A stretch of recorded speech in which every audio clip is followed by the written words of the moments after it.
It's great to see what's been done in Long Island Sound over the last couple of years. We've really made a lot of progress, and the action agenda that's being put forward gives us a game plan to look to the future. And we have accomplished a lot, but there remain very important challenges we have to address as well. Probably the greatest of these is to continue to bring down the nitrogen loadings in the Sound. And that means much greater care in how we build out our sewage treatment plants.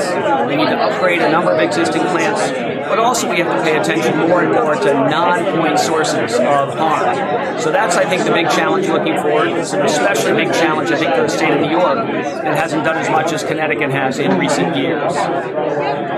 One of the other things I think we see here is that there is an absolute imperative to have citizens playing a role in getting the Sound cleaned up and keeping it cleaned up and ensuring that we continue to make progress.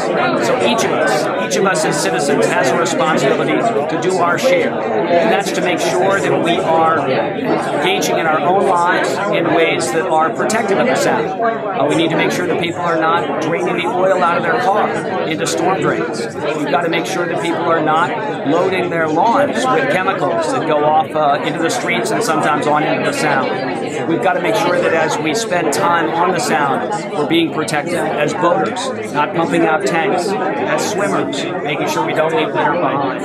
So each of us, no matter where we are, has something to do to contribute to this contribution for a better future for Long Island Sound. And I would like to say that from a personal point of view, it is for me one of the great joys to be the commissioner of the Department of Energy and Environmental Protection that has supervisory authority over the Sound.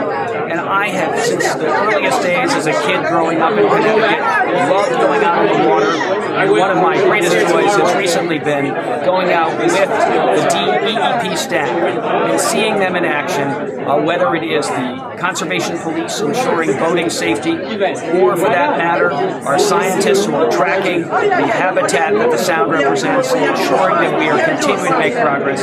It is a joy to be at the head of a whole line of environmental stewards that are really building the future for Long Island Sound and the states of Connecticut.